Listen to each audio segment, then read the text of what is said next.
শহীদ president Ziaur Rahman আমাদেরকে দিয়ে গিয়েছিলেন ১৯ দফা। আমাদের গণতন্ত্রের মা বেগম খালেদা জিয়া দিয়েছেন ১৭ সালে 2030 ভিশন ২৭ দফা। এখন আমাদের আগামী দিনের নেতা যিনি এই দলের দায়িত্ব নিতে যাচ্ছেন, মাননীয় ভারপ্রাপ্ত চেয়ারম্যান দিয়েছেন ৩১ দফা। আমরা এই ৩১ দফার কর্মসূচিকে সফল করার জন্য সারা বাংলাদেশ ব্যাপী কার্যক্রম অব্যাহত রয়েছে। আমি এই ৩১ দফা সম্পর্কে আজকে কথা বলতে চাই। আপনারা দেখেছেন বিগত ফ্যাসিস্ট সরকার সংবাদপত্রের কিভাবে গলা টিপে রেখেছিল। সংবাদপত্র হচ্ছে দেশের একটি দর্পণ।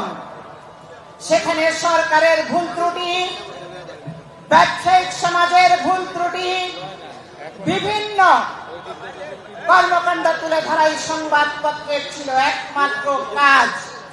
কিন্তু বিগত দিনে আমরা দেখেছি সেই মিডিয়া, সেই সাংবাদিকরা ফ্যাসিস্ট সরকারের আজ্ঞাবহতা। ৩১ দফায় যে মিডিয়া কমিশন গঠন করার তথ্য এবং মত প্রকাশের স্বাধীনতার কথা বলা হয়েছে, সেইখানে বোঝানো হয়েছে সমাজের দায়িত্ববান ব্যক্তিদের সমাজ বিরোধী কার্যকলাপ মানুষের সামনে তারা স্বাধীনভাবে এবং সচেতনতার সাথে তারা তুলে ধরতে পারবে।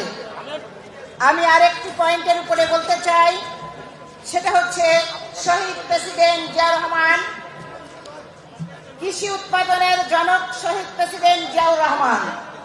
সকলে আপনারা অবগত আছেন, সেই সময় যে কৃষি নিয়ে ভালো বীজ, সার, পানির ব্যবস্থা করে তিনি কৃষকের উচ্চ ফলন মানের সার উৎপাদনকে সবচাইতে বেশি গুরুত্ব দিয়েছিলেন কৃষককে।